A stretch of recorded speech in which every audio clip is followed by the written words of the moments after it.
Es momento de escuchar la opinión de los salvadoreños y encontrar un equilibrio entre la inmediatez y la profundidad.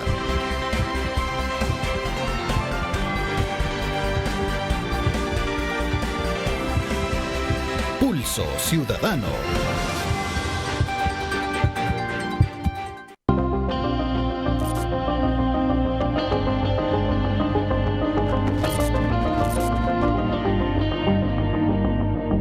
11 de marzo de 2020. En El Salvador se suspende toda actividad escolar por la pandemia del coronavirus. 2 años después, los estudiantes desde educación inicial hasta superior continúan con clases semipresenciales y opcional. Llegamos a este centro escolar en la colonia Escalón. Observamos niños entusiasmados por este regreso. Me gusta bastante, es entretenido porque ya tenía tiempo de no ver a mis amigos. ¿Desde qué grado? Desde quinto y ahorita ya estoy en séptimo. Pórtese bien para pagarle caso a la señorita. A pesar que el 31 de enero el Ministerio de Educación habilitó la modalidad semipresencial, hasta ahora algunos niños era la primera vez que regresaban a la escuela. Un poco de ansiedad era notoria, pero con la guía de los padres esto se puede superar. Sí, fíjense que el niño se siente ansioso y todo, pero no es como lo mismo de antes, como le digo, porque el niño lo ponemos a hacer tareas ahí en la casa y todo, ¿verdad? Pero no es como que esté la señorita. Los padres de familia consideran que ya era necesario este regreso. Es mejor las presenciales porque no todo el tiempo tiene uno como para estar con ellos, ayudándoles en las tareas y todo eso, y no todos los niños tienen también alguien en la casa que esté pendiente de eso. Seguimos recorriendo varios centros escolares de la capital y la mayoría está volviendo a sus actividades. El regreso a clases también implica la reactivación de otros sectores como empleados administrativos, transporte escolar y hasta vendedores. Veamos lo que nos dijeron algunas de las personas que se dedican a estas actividades. Desde que dijeron que entráramos, pues nosotros hemos estado al pie del cañón, como dicen. Acuérdese que nosotros aquí, el movimiento son los estudiantes. Porque aquí gente casi que no pasa, pero igual aquí le estamos echando ganas a la vida honradamente, ¿va? Porque no hay de otra. Todo el mundo le ayuda a que el regreso a clases, porque pues sí, por la situación, hay más empleo para los que confeccionan, para motoristas. Esta pandemia ha dejado muchas lecciones aprendidas. En primer lugar, que alrededor del tema educativo gira toda una estructura económica de la que muchos dependen para subsistir, pero también que la modalidad virtual no ha sido suficiente para el aprendizaje de los jóvenes, tal como lo señaló en su momento la Asociación de Colegios Privados. Y sobre todo que la educación necesita mejoras estructurales para responder ante los grandes desafíos mundiales.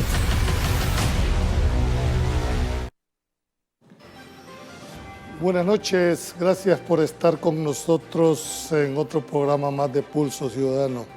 Este lunes 21 de marzo, inicio de semana, queremos poner en perspectiva este tema, cómo estamos con nuestro sistema educativo de cara a lo que se deja venir.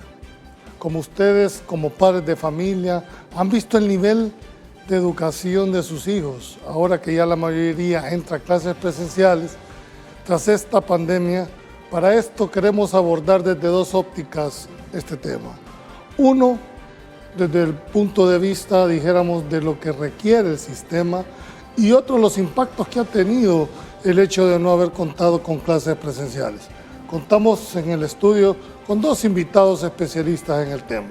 Nelson Flores, especialista en Administración Pública y Educación, y Javier Hernández, presidente de la Asociación de Colegios Privados de El Salvador, con quien abordaremos estos dos temas. Señores, buenas noches, gracias por tenerlos aquí en el programa.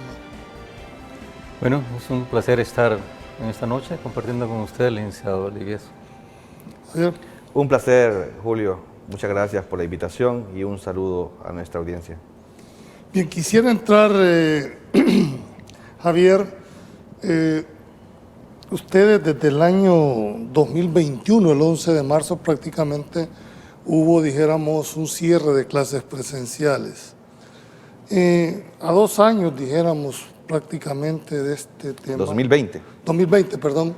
A 2 años casi ya de haber dado esa decisión, ¿qué evaluación pueden hacer ustedes el hecho de no haber contado con clases presenciales? Tenemos 8 días más 2 años, calendario de haber interrumpido el proceso presencial de la educación en el público sector y en el privado.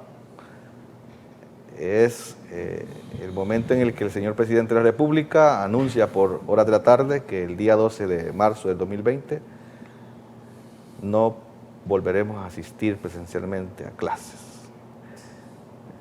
Todos pensábamos que eran 3 semanas, 2 semanas, un mes. Jamás creímos que íbamos a llegar 2022 a esta fecha, hablando de semipresencialidad.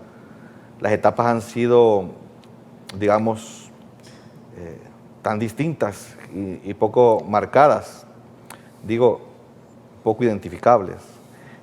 Hay un momento, Julio, en el que el sistema queda en silencio total, en el que se esperaban órdenes y se esperaban indicaciones normativas para cómo operar un sistema en el que nunca habíamos estado.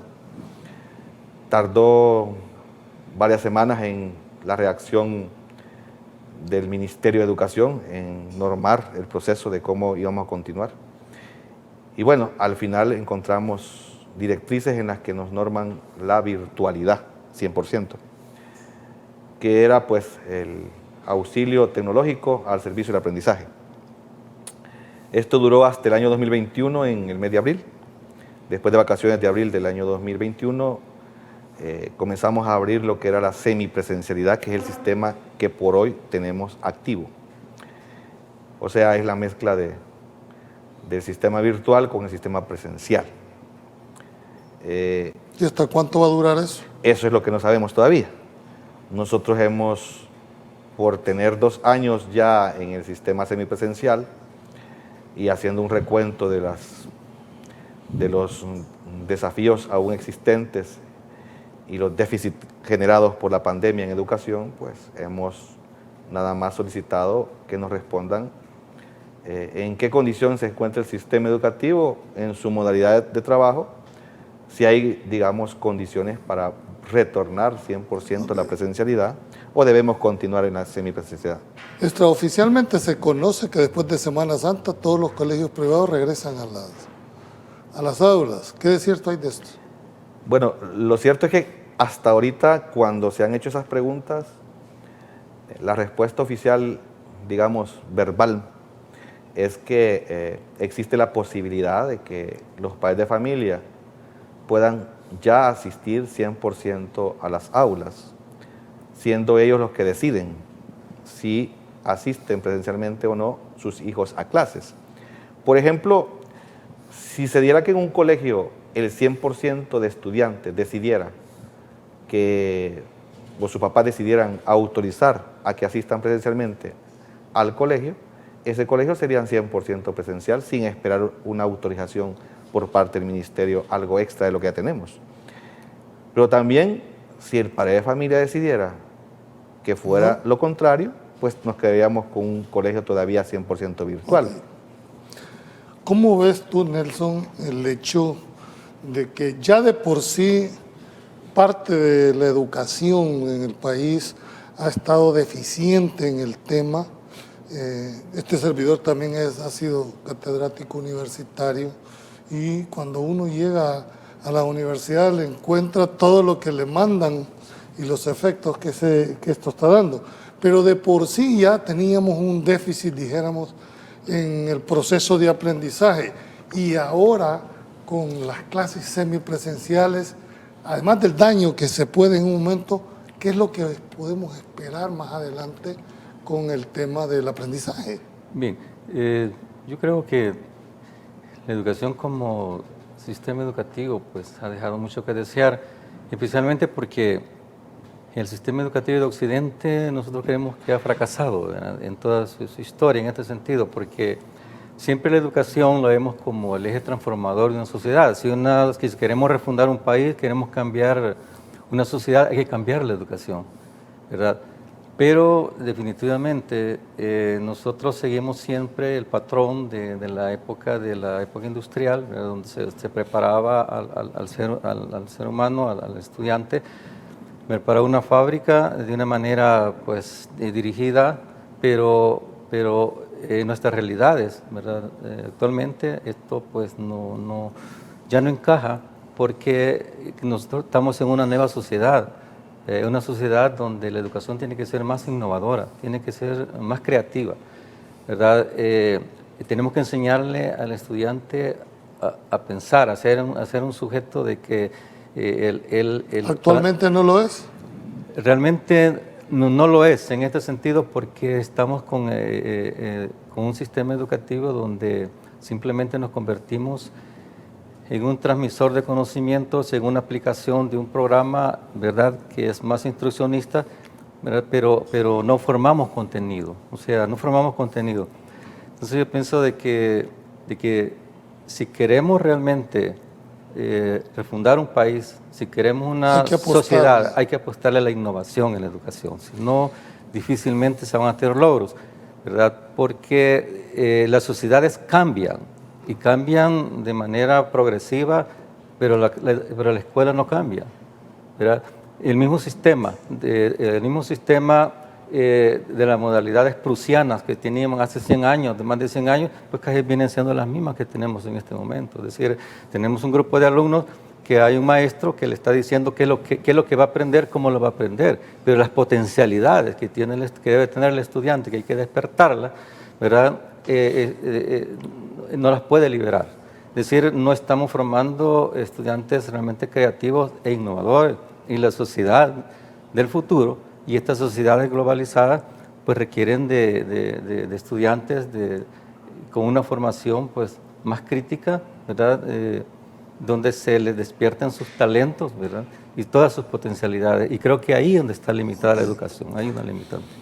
Javier, nosotros clasificamos en la educación primaria, secundaria, ¿verdad?, bachillerato y después la educación superior. Pero de todos es conocido de que la educación primaria es mucho más cara que la educación superior. De hecho, un profesor de educación superior gana muchísimo menos que mantener. Hoy con esta, dijéramos, ausencia de clases presenciales, ¿cómo están evaluando usted el impacto que va a tener en el muchacho? Porque, dijéramos, si agarramos la primaria, ese hecho de no tener contacto con niños de su misma edad, los que están en la edad de prekinder, los que van al kinder, problemas de socialización, y qué va a pasar cuando se abra nuevamente al contacto, qué va a pasar con ¿han medido ustedes ese impacto en los colegios privados? Hemos comenzado a vivir esa realidad desde el año 2021 que se abrió la semipresencialidad, cuando hemos visto que hay estudiantes que estaban antes 100% virtuales y ahora están entrando a la presencialidad en algún porcentaje de asignaturas, de tiempo, y el impacto que se ha logrado visualizar realmente le queda de ver bastante, digamos, calidad a la educación que deberíamos haber entregado en los años de pandemia. Obviamente las condiciones obligaron a que, digamos, estas condiciones de desmejora del sistema se dieran. La educación inicial todavía es más cara que educación primaria, y la educación pública es más cara que educación privada. Y para poner en perspectiva los costos, beneficios y digamos el retorno de lo que es la inversión en educación, tanto en el campo privado como público, tiene que ver con respecto a la calidad del profesional que egresa de estas carreras.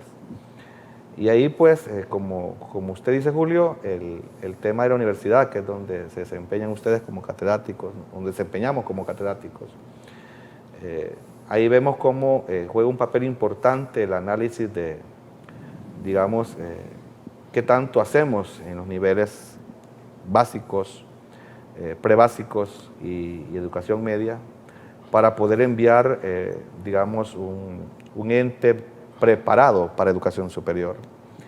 Nosotros hemos, como Asociación de Colegios Privados, contribuido a opiniones, propuestas en todo campo nacional e internacional sobre esto de la calidad de educación. América Latina enfrenta una seria dificultad en el desarrollo de la calidad educativa por los escasos recursos que los países tienen para poder invertir en educación más que en otras áreas. Bueno, por historia sabemos que este país ha invertido mucho en armas, más que en educación. O sea, en el arma más poderosa para que una sociedad se defienda, en esa arma no se ha invertido como se debiera, que es la educación. Aunque después de la guerra, que es cuando se invirtió más en la guerra que en educación, se ha seguido pagando el impuesto de guerra.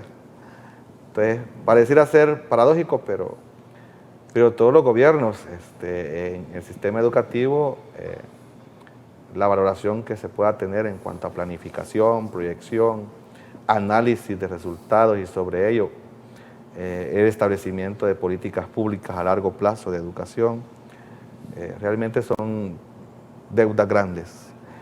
He escuchado, porque no hemos participado, ahí sí no hemos participado, de hablar de políticas públicas a largo plazo de educación superior, lo cual no está mal que se puedan, digamos, crear y se les pueda dar sustento legal, pero sí no está bien que se ignore, como usted muy bien lo ha planteado, el sistema primario, secundario y primera infancia, para poder convertir una política pública a largo plazo integral, y a eso no se ha llegado en el país. Tengo que ir a un corte comercial, Nelson, pero quisiera dejar planteada una pregunta.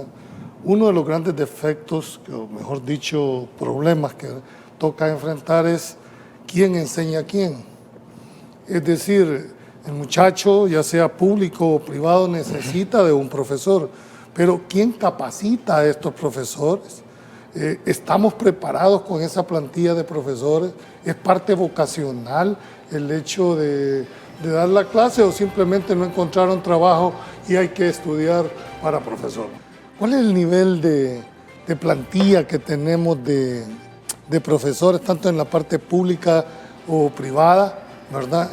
¿Tenemos lo suficiente? ¿Están capacitados para esto? Sí, yo creo que sí. Los maestros, pues, por su misma naturaleza, ellos pueden tener sus habilidades, ¿verdad? Sus potencialidades. El problema es que el tipo de formación que se le da, yo creo de que cuando el maestro ya está en la parte práctica de las escuelas, ya está desarrollando sus clases, sus labores, yo creo que lo que falla es el nivel de seguimiento que el ministerio tiene que hacer al aula. Por ejemplo, hay un equipo, del equipo técnico de los ministerios, que en este caso son los asesores técnicos pedagógicos, ¿verdad? Que son los que deberían de ir a las escuelas a ver cuáles son las necesidades curriculares y de formación que tiene ese profesor.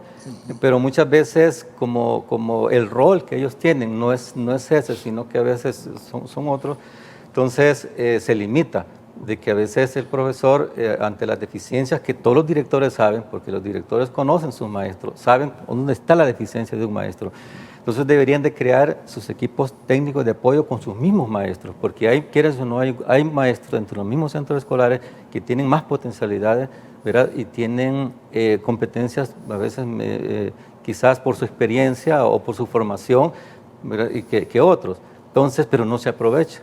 Entonces ahí creo que el elemento de asesorías técnicas deberían de visualizar esa situación y dar una formación, porque hay un instituto de formación de docentes, ¿verdad?, que tiene el ministerio, pero que debería de tener todo un diagnóstico de estas situaciones que se dan, de por qué hay estudiantes que están en sexto grado, en niveles hasta de tercer ciclo y no saben muchas veces leer y escribir. Entonces, eso pues representa una de las grandes debilidades del sistema, que deberían de considerarse. Porque creo de que uno de los aspectos fundamentales es que hay que crearle un nuevo rol a este tipo de asesores técnicos, un nuevo rol. Javier, quiero hacer una pregunta que es muy clara. ¿Es mejor la enseñanza privada que la pública? ¿Producimos mejores alumnos en la privada que en la pública? Es una pregunta para abrir un debate muy fuerte y yo debo de responder por mi sector, que que es un sector que trabaja por la calidad del servicio educativo, porque el profesional que llegáramos a formar desde educación inicial hasta educación superior privada pueda tener la capacidad para poder ser competitivo ante una realidad nacional e internacional. El tema de la formación docente juega un papel importante para poder saber si la calidad que vamos a tener nosotros va a ser buena o mala, pues hay que saber si tenemos un magisterio bueno o malo al servicio de los estudiantes. Y ahí hay que ver 4 grupos de docentes. El primer grupo es el docente que quiere ser docente, pero aún no está estudiando para ser docente. Ese grupo es un grupo que el sistema debería de tratarlo, de, digamos, encaminarlo a primero descubrir si es verdad, pues, es la docencia su fuerte para poder estudiar, o sea, una prueba vocacional. Lo segundo es el grupo que está estudiando docencia. Y ahí el sistema tiene la responsabilidad de formarlo, no como la escuela de hoy, porque la escuela de hoy va a ser la escuela de ayer cuando llegue a trabajar ese profesor.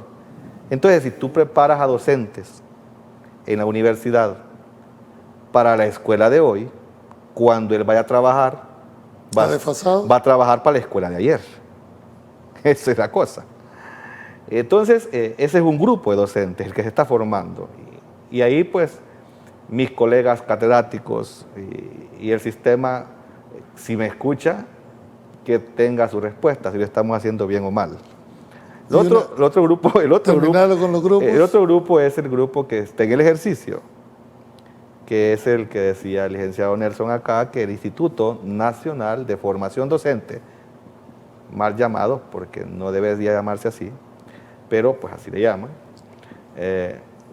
ese instituto debe de responsabilizarse de ese grupo de docentes activos, que estamos en el aula, tocando piso en los centros escolares y en los colegios privados. Ok, tenemos una participación ciudadana porque se caracteriza por esta interacción en el cual pues la gente empieza a opinar. Nos dice, ¿quién decide y de qué depende la currícula educativa en el país? Muy bien.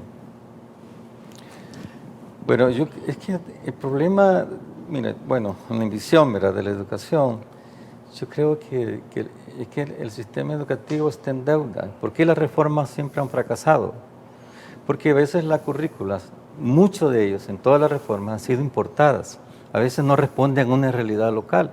Si vamos recientemente a la reforma que se instauró en el 95, que todavía es la misma que está, ¿verdad?, que hace en el Ministerio de Educación, entonces vemos de que una reforma importada de Chile, pero que ciertamente respondía a unas necesidades económicas de un modelo neoliberalista que se quería implementar, pero que respondía a un sistema económico, pero no era la realidad del estudiante que nosotros queremos formar, porque de la escuela, la educación, es la responsable de formar al ciudadano, ¿verdad? El tipo de ciudadano, la cultura, el comportamiento, ese ciudadano que queremos ver. No definen el perfil del estudiante que necesita el país. Que necesita el país, porque por ahí debemos de partir.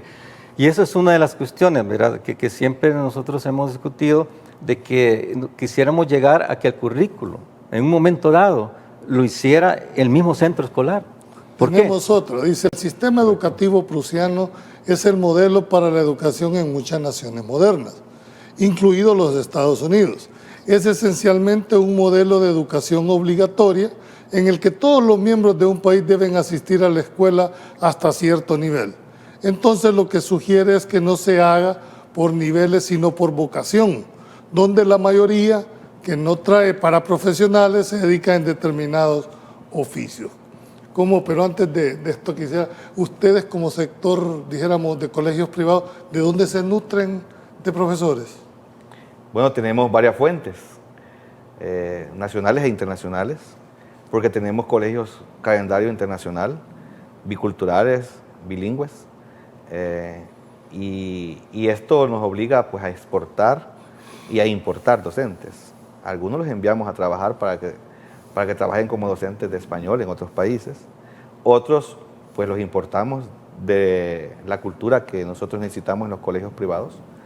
Por eso nuestra currícula, amarrando con la pregunta anterior, en los colegios privados, si bien es cierto, respondemos a la currícula nacional, y gracias a Dios que no respondemos al 100% a esa currícula, como colegios privados, porque si lo hiciéramos estaría... ¿No tienen obligación ustedes de seguir esa currícula ¿Cómo no? del Ministerio de Sí Educación? tenemos, pero tenemos la facultad legal para la adaptación a la innovación y la actualización de esta currícula que se llama Proyecto Curricular del Centro. Este programa institucional es no estandarizado. Por eso ustedes ven colegios que desarrollan un currículo y otros colegios desarrollan otros. Y ahí está la riqueza de esto. Para poner en contexto de nuestros televidentes, la currícula es el programa de estudios de cada disciplina o asignatura que se desarrolla en los diferentes niveles a los que asisten los estudiantes. Pero entiendo que el Ministerio da como una plantilla. Y usted El Ministerio de adecua. Educación tiene lineado, tiene organizado el currículo nacional en el que los colegios privados tienen una base del mínimo a cumplir en ese estándar. Pero el colegio privado es el que adquiere en su planificación anual los ajustes necesarios a ese mismo currículum y la innovación o incorporación de otros currículum. Por ejemplo, el inglés ha sido una asignatura en los colegios privados servida desde educación inicial en adelante. Ok, pero nunca había habido un currículum de educación básica de inglés, ni de parvularia. Y nuestros colegios lo tienen. Por decir algo, el área de valores, por ejemplo, un programa de valores, hasta hace poco se ha creado un mal programa de moral, urbanidad y cívica, que es el que se está desarrollando. Pero al fin, por lo menos hay un programa nacional. Pero nosotros desde antes ya teníamos programas de valores. Eso te quería decir, si ustedes tienen esa potestad legal de poder adecuar, yo me acuerdo cuando yo estaba en bachillerato, en los primeros, nosotros teníamos los lunes cívicos en el colegio, donde se le honraba a la patria, se le había un respeto a los símbolos patrios. Ustedes no pueden adecuar como colegios privados, dijéramos, aunque sea... Por supuesto que lo hacemos. Y algunos son lunes cívicos, otros son devocionales, otros son el momento de la reflexión, otros son el día a día con Dios, otros son hablemos con Jesús. Hay diferentes formas de trabajar los valores teóricos y prácticos. Y lo vivimos. Entonces, esa es la riqueza de la educación privada, donde se puede innovar, donde se puede mejorar, donde se puede actualizar, donde podemos creativamente demostrar y capacitar a los docentes y a los estudiantes. Lo plantea como una fortaleza, dijéramos, esa riqueza que está. No, eso puede tener otra lectura, y eso no sería también debilidad, porque estaríamos frente a dos tipos de educación: la que adapta al sector privado, con una visión diferente, y las del sector público. Es decir, ¿cuál es la que debe de privar? Mire, por eso es que lo planteo, ¿verdad? Una problemática bastante profunda en la que está el sistema educativo es el hecho de esa desigualdad que se da, ¿verdad? Y esa de las desigualdades que se da es una de las que plantea acá el licenciado, es que, por ejemplo, cuando decimos dime de qué colegio o de qué universidad sales y te diré qué profesional eres, ¿verdad? Hay personas que tienen la oportunidad de... ¿No es eso estigmatizada? No, correcto. Hay personas de que cuando tiene esa formación de ir a colegios donde tal vez son otros sus estándares de estudio, entonces, o van a universidades extranjeras. Entonces, es otro tipo. Entonces, acá estamos estigmatizando a la sociedad. Entonces, esas son de las grandes problemáticas, porque no debe de ser así. No debe de ser así. Pero son hay las otros desigualdades. que te dicen, mira, no hay universidades, las universidades lo crean los estudiantes, porque por muy Harvard que sea, si el elemento que lleva... Pero mundialmente, Julio, esto es así. Mundialmente tenemos estándares distintos. Hasta en estados propios de Estados Unidos, podemos ver la diferencia en el campo público y privado. Entonces no podemos quejarnos de decir que vamos a tener una misma varita educativa para todo el país, para todo el mundo. Eso no va a pasar nunca. tendríamos primero que declararnos, o todos somos ricos o todos somos pobres, y eso no va a pasar nunca, porque la pobreza es bíblica. Entonces, el gobierno que le ofrezca disminuir pobres a los electores ya está contradiciendo la Biblia, y eso no va a pasar. Como decir que todos vamos a tener la misma educación, eso no va a pasar tampoco nunca. No es aspirar el vuelo de que una persona que es pobre esté condenada a no tener una educación integral. No, es que en la parte, dijéramos, que está planteando, Javier. Yo creo que esa es una de las grandes debilidades, ¿verdad?, que tiene el sistema, de que no ha sabido, no ha sido capaz de despertarle esas potencialidades y habilidades al estudiante, sino que lo encajona a un sistema donde el maestro, el texto y la asignatura le dice sobre qué tiene que estudiar y sobre qué va a aprender.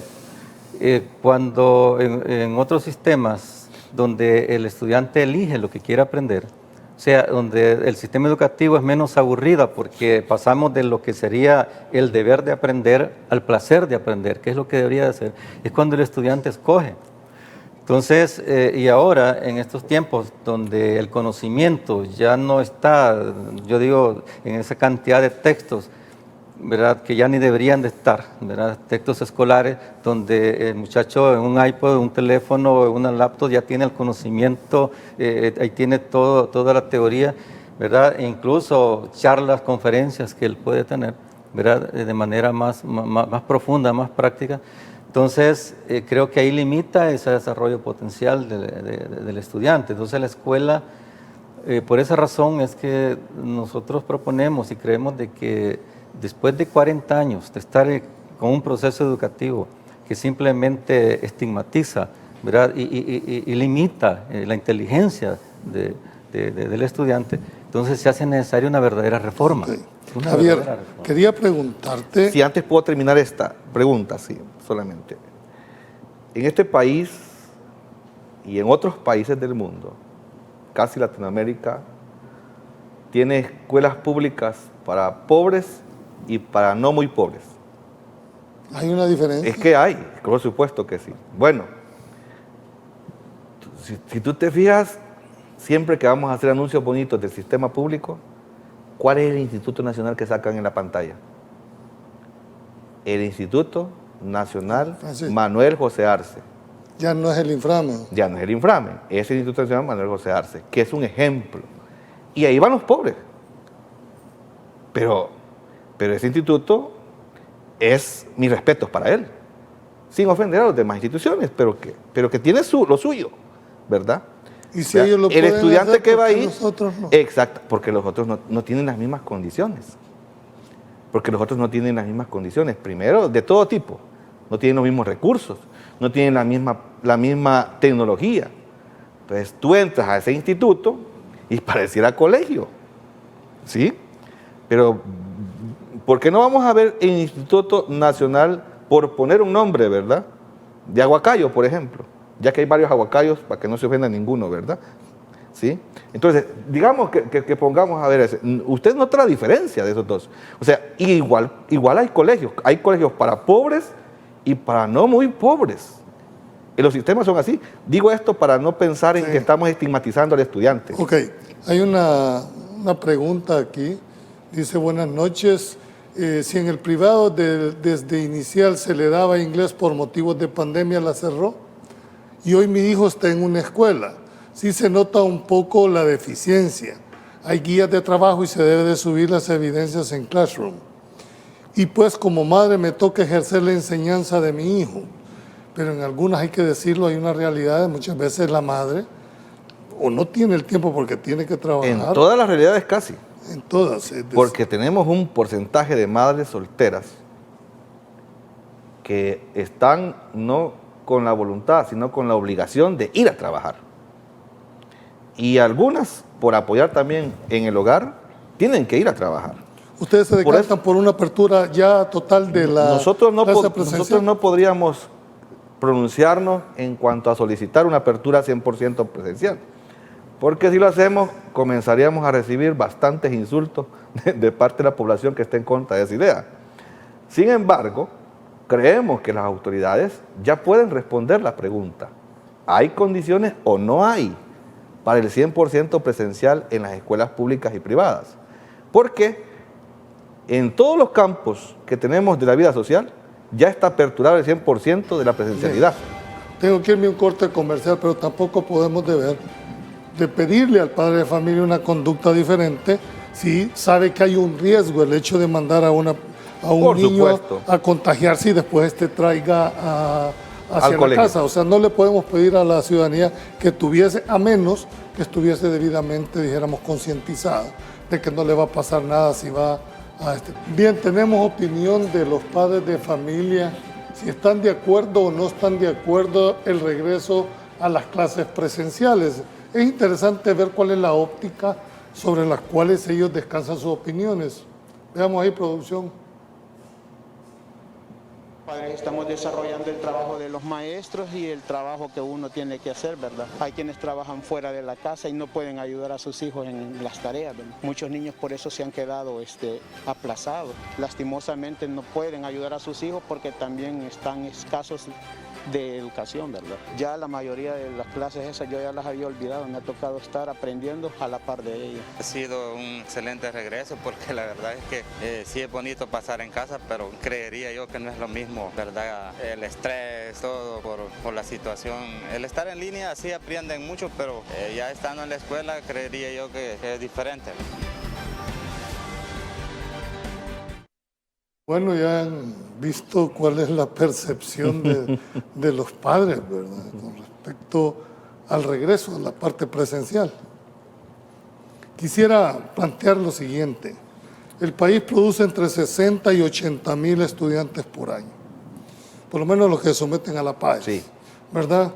La Universidad Nacional creo que tiene una capacidad para poder aceptar a estos estudiantes de 10.000, más las otras universidades privadas, pongámosle que lleguen a unos 15, 20.000, estaríamos hablando de unos 30.000 estudiantes que ingresarían al nivel superior. Ya de por sí ahí hay un déficit de poder aceptar. Mi pregunta es, ¿no hay un perfil para, o mejor dicho, la vocación que debe tener una persona? No necesariamente tiene que ser profesional para considerarse una persona de éxito. Hay técnicos que ganan mejor que un profesional. Entonces, ¿cómo ven ustedes esta proliferación masiva de estudiantes que no hay capacidad de absorberlos en el nivel superior? ¿Qué propondrías vos específicamente para que esa cantidad de muchachos que se quedan en el aire, que no lo alcanza a absorber el sistema? Yo creo que lo que le ha hecho falta bastante al sistema educativo es que tiene que haber una tecnificación de la educación, ¿verdad? Casi más que todo tenemos una educación muy generalista, y cuando yo hago mención, ¿verdad?, de que no identifica el sistema las potencialidades ¿verdad?, del estudiante, su capacidad innovadora y creativa, entonces estamos limitando a que este estudiante pueda en un momento dado crear su propio proyecto, ya sea de vida, porque muchos bachilleres salen y no saben qué hacer, ¿verdad? Es decir, no saben, la escuela no los prepara para enfrentarse a la vida, ¿verdad? Entonces ahí vemos de que si tuviéramos un sistema más tecnificado, ¿Cree que se necesita una reforma estructural del sistema? Definitivamente. El Ministerio de Educación necesita ser reformado no solo de manera cosmética ni hacer un maquillaje, ¿verdad?, de adecuaciones, sino que necesita una reforma profunda en toda su estructura. En toda su estructura, y cuando hablamos de toda la estructura, es la forma de administrar, ¿verdad?, los centros escolares, los CDE, ¿verdad? Tiene que haber una legislación escolar que también se tiene que renovar, ¿verdad?, a las realidades nuestras. No son las mismas de hace 40 años, de 30 años que las que tenemos en este momento. Entonces, adolece. El problema de educación no es un problema tanto de presupuesto ni de costos. Les pueden estar invirtiendo millonadas, ahora anda por el 5% del PIB, pero puede tener esa cantidad de recursos, pero no es ese el problema de la educación. El problema es lo que usted acaba de mencionar, es decir, que la escuela no es de costos, es problema de que no ha sabido descubrir las habilidades de los estudiantes para enfrentarlos a sus retos de vida. Ante todo eso es que el sistema quedaba de ver la respuesta a las preguntas más importantes de la educación. ¿Hacia dónde vamos? Que es la pregunta que no se ha respondido por los sistemas anteriores o las presidencias o los gobiernos anteriores. ¿Para dónde vamos? O sea, y quien no sabe para dónde va, Julio, pues es seriamente complicado cuando llega a un destino que de repente no es a donde debería estar. Y aquí es donde el sistema le queda a deber al producto del sistema, a los estudiantes, los profesionales. Y aquí hay que decirlo, las cantidades que Julio ha descrito, hay un porcentaje de estudiantes que definitivamente, aunque le ofrezca gratis el estudio, no trae para estudiar. Entonces, el futuro, pero es que tampoco el país va a vivir solo de profesionales. El país necesita técnicos, tecnólogos, necesita, hombres que en la productividad puedan desarrollar otras acciones no profesionales. Entonces, en ese sentido, el sistema mismo no ha logrado, hacer el clic entre sus diferentes niveles para formar lo que el mismo país necesita. Entonces, aquí, ¿para qué está formando profesionales, por ejemplo, en educación superior? ¿Para el empleo o para el desempleo? ¿Para la productividad o para el pasar? Entonces, aquí es un conflicto grande entre el idealismo y el realismo educativo, que por un lado, tú quieres formarte como profesional, pero realmente no tienes las condiciones para hacerlo, porque el sistema no te las provee. Y entonces surge el conflicto de la sociedad y la injusticia social. Ok, pero aún más, quiero complicar más el tema. Un muchacho cuando entra a la universidad cree que al salir graduado le va a cambiar su vida, y esta persona sale de profesional, pero ya la sociedad no tiene capacidad de absorción, y ese muchacho termina trabajando en un call center o en un Uber, a pesar de que tiene una formación universitaria superior. Frustrado contra el sistema, ¿verdad? Porque no encuentra el trabajo para el cual fue, y además, frustrado contra el mismo forma de empleo en el cual... Pero es que ahí está el desorden educativo. Porque el sistema está desorden. El Estado, es que el Estado es el conductor del sistema educativo. No, me refiero ya en esta última etapa. ¿Qué tiene que ver el Estado en el sentido de tirar un profesional que tiene capacidad de absorberse? Porque él lo preparó, porque es producto del sistema. Como que te puedas quejar tú, por ejemplo, del magisterio, que a veces podemos decir, profesores no pueden ni leer ni escribir. Por Dios, si el mismo sistema se llega a quejar de ese profesor cuando él mismo lo ha creado, cuando él mismo lo ha producido. Lo que tenemos que realmente encandilar aquí son esfuerzos por políticas públicas de educación a largo plazo, integrales y productivas. Eso que está planteando, y pongamos ejemplo Costa Rica. Costa Rica no es lo que es porque a alguien se le ocurrió, es decir, tuvo todo un plan, decir qué quiero ser en 25. El problema es que el país o las personas quieren cambiar de la noche, y la educación son a largo, mediano y largo plazo. Sí.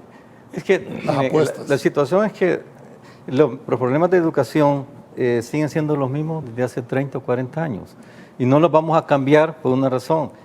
Hasta que la currícula educativa responda a la realidad local del país, a los intereses del país, al perfil, como usted lo mencionó en un principio, de ese estudiante, de ese individuo, ¿verdad? Pero de nuestra sociedad, de nuestro país, no sea un currículum importado como ha sido. Entonces vamos a definir realmente para qué estamos preparando al estudiante. Okay. Y lo otra realidad, que muchas veces el que sale de la universidad no es absorbido por la empresa privada o por el sistema, porque tal vez la carrera con la que salió ya no tiene la formación técnica que requiere la empresa. Y desde ahí también se siente el a ese desorden me refiero.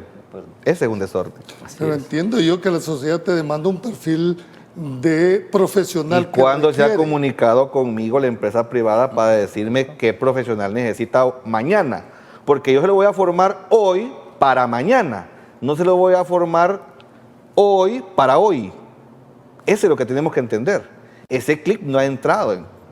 Entonces, si la competitividad del profesional que voy a formar como sistema va a hacer con lo necesario de ahora, cuando este profesional egrese, va a ser un profesional para ayer. Entonces, no hay visión en el sistema. Y cuando no hay visión, hoy tú tienes que decirme, Julio, por ejemplo, ¿qué carrera voy a necesitar dentro de 20 años en este país? Y para ello formar al profesional. Pero estamos viendo que ahorita necesitamos call center. Entonces, preparemos a todos para inglés. Dentro de algún tiempo esa no va a ser el boom en este país. Va a ser otro. Y la otra, Julio, que tenemos que preparar profesionales para exportarlos. Porque la capacidad del país no da para poder emplear a 240,000 egresados de universidades y de bachillerato. No hay capacidad. Veamos la generación de empleos que tenemos. ¿Qué capacidad de generación de empleos tenemos? En la década del 50 México exactamente se enfrenta, ¿verdad? Hay gente que no trae para un perfil, dijéramos, universitario, no puede ser médico, abogado, pero puede ser que como técnico se desarrolle. ¿Por qué no apostarle a la parte técnica de la educación, donde este muchacho a los 2 años puede estar, dijéramos, ya generando sus propios ingresos y después si quiere seguir en la universidad? ¿Y quién tiene ese registro, por Dios? Si aquí en este país lo que necesitamos es conocernos a nosotros mismos como sistema educativo, pero no nos conocemos como sistema educativo. Dígame usted cuántos ingenieros químicos tiene aquí en el país, cuántos geriatras tiene en el país. Deme ese registro, no lo tenemos. Por eso es que la pandemia nos encontró a nosotros desnudos en el sistema de salud y no hallábamos qué hacer. Y lo mismo pasa con el sistema educativo que está formando la universidad. No sabes cuántos profesionales pueden formarte ahorita para, por ejemplo, ingenieros eléctricos y cuántos están calificados. Lo que pasa... Ahí te dice, y ahí de una vez responde. Las universidades de este país están produciendo profesionales por montón, que no llenan las expectativas de las exigencias en las empresas y las necesidades locales del país. Tiene que haber una revisión profunda de la currícula. Sí. Yo quiero decir con la currícula, quizás, definitivamente, que cuando usted está hablando de currícula, tiene que hablar de la programación de contenidos que tengan que ver para las especialidades del futuro.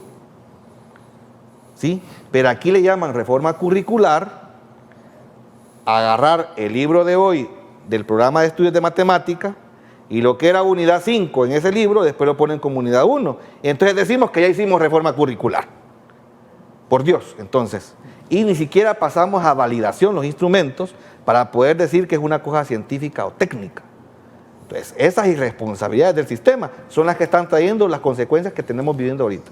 Lo que pasa es que hace falta una verdadera investigación educativa, ¿verdad? O sea, no se hace investigación, una investigación real de lo que usted apuntaba anteriormente, es decir, a través de la investigación educativa vamos a ver qué es lo que la empresa necesita, ¿verdad? Y es lo que la empresa necesita, es lo que vamos a traer al sistema. Pero a veces hacemos... Pero, nos dice Javier, mira, es que no tenemos contacto con la empresa. No, no hay. Entonces, ¿cómo le puedo formar yo un profesional si usted no me define el perfil que quiere? Bueno, porque estamos acostumbrados que los especialistas y los técnicos que están a veces dentro del ministerio, a veces son hasta importados, ¿verdad? Son traídos, a veces ellos mismos vienen a implementar las currículas, cuando debería de ser que los mismos técnicos de acá, ¿verdad? El Ministerio de Educación debería de tener una alianza, una conexión. ¿Cómo pudiera hacer ese clic? De decirle a la empresa privada, ¿qué perfil de profesionales quiere usted? Para yo poder adecuar mi currícula, por ejemplo, en el tema de robótica, que era un tema que antes no se miraba, ¿verdad? Es decir, ya estar acostumbrados ya siempre a la misma ingeniería, ¿verdad? ¿Cómo hacer ese match entre el sector privado, que es el único que genera, pues, esa demanda de profesionales? Es que quizás, mira, la sociedad tiene que decirle al sistema educativo lo que necesita, no el ministerio como tal, como sistema, decirle esto es lo que nosotros les damos, y cuando el estudiante sale se enfrenta a una realidad diferente. ¿Cuál sería la conclusión? Mire, yo creo de que el sistema... Yo sé que este tema da para más. Sí, da para más, pero el sistema educativo nacional se enfrenta hoy por hoy a condiciones 100% favorables para implementar la verdadera revolución educativa en el país. ¿Qué es lo que hace falta? Políticamente tenemos las condiciones para hacerlo, ¿sí o no? Correcto. Socialmente tenemos las condiciones para hacerlo. Financieramente hay condiciones para hacerlo. Lo que necesitamos es voluntad para emprender la verdadera revolución educativa, donde se puedan dejar caer las piezas exactamente donde deben estar. Pero yo dejo la pregunta, ¿y si tenemos todas esas condiciones, por qué no se ha hecho? Voluntad, ese es lo que necesitamos. Si eso llegáramos a tenerlo, creo que podríamos aspirar a un mejor país. ¿Será voluntad o será que no hemos cogido los funcionarios adecuados para hacer esa transformación? Bueno, hemos llegado a la terminación. Al final se metió en Honduras. Sí.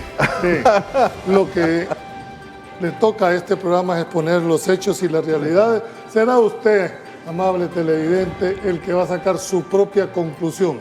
¿Por qué? Porque la realidad al final se termina imponiendo. Nos vemos mañana en otro programa más de Pulso Ciudadano. Nos acompañará el señor presidente de la Defensoría del Consumidor. Un tema muy interesante el día de mañana. Nos vemos, pasen buenas noches y que Dios los bendiga.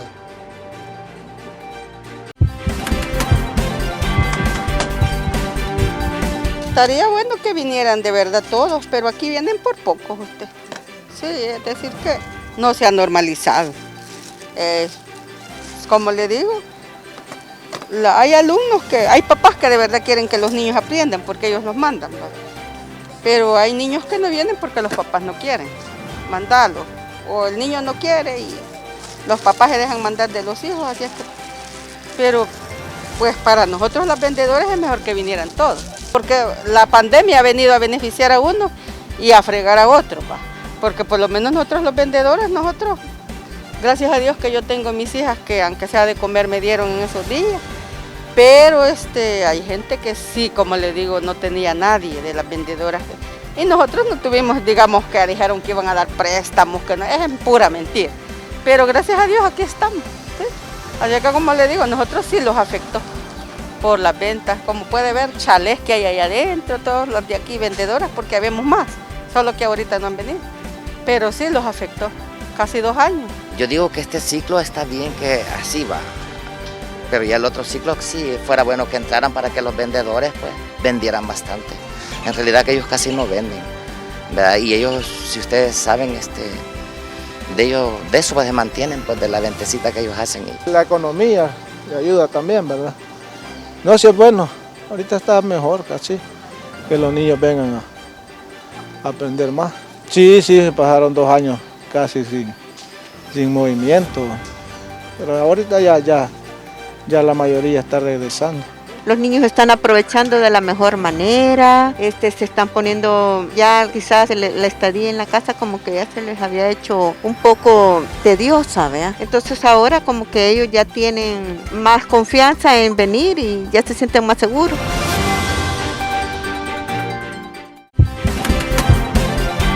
Es momento de escuchar la opinión de los salvadoreños y encontrar un equilibrio entre la inmediatez y la profundidad.